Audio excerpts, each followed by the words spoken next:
Hi friends, जय जगन्नाथ। मु स्मृति आपण मन स्वागत करुछि मोर नुआ ब्लॉग। चलता आज गप स्टार्ट करवा। तापर बाबूंकर निद भांगिला। अनाइला बेलू सान्ताणी पाखे बसिछंती। मनरे भारी डर डर, काले आउ सान्ताणी मते बाड़े पकेइबे कि। आउ निद नाही, खाली आखि बुझी घाइला भलिया पड़िछंती। आउ थरे धीरे अनाई देखिले सान्ताणी राग कहीं मुहरे दुसुनी। दुई आखुरु दुई धार बोही जाउछि। धीरे धीरे गोड़रे तेल घसी दौछंती। सान्ताणी बुझी पारिले बाबूंक निद भांगिलाणी। चारि माठिया जल आनी शोइबा घरे थोइदेले। बाबूंकु हाथ धरी उठेई बसाइले। निशारे देहटा जलुथिला, पानी पड़िला आराम लागुथिला। आखि बुझी स्थिर होई बसिछंती। सान्ताणी सुखिला लुगा पिंधाई देले। रोषेया भात बाढ़ी देला। सान्ताणी गोलेइकी दुईथर खुआई देले। तापरे सेजटापारे बाबूंको शुआई देले। काली ठारू सान्ताणी को उपास, आज भी जलस्पर्श करि नाहांती। दिन जाक आखिरु पानी भी सुखु नाही। मनरे देवता को डाकुछंती, हे प्रभु मो दोष क्षमा कर। दिन जाक स्वामी स्त्री बाहरी मुह को कथा बाहरु नाही।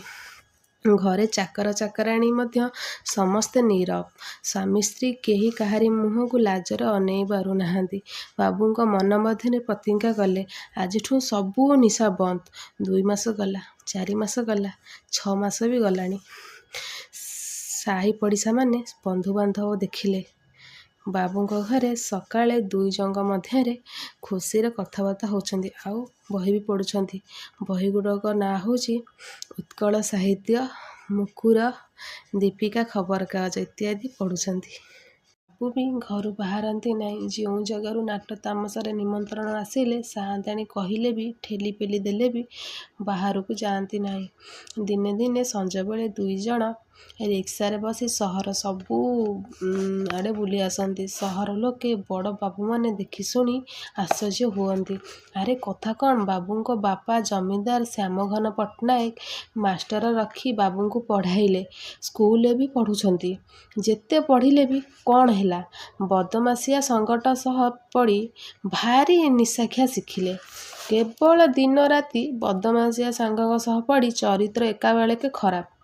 गला राति जाक खराब जगार बुलाबुली। जेते मदुआ सांग, जेते मदुआ सांग। भल लोक 5 जण कहिले पुओं को बाहाघर करदेले चरित्र बदली जीव। रामकृष्ण महांतींको गोटिए बोली झियो परम सुंदरी, खूब गुणवती।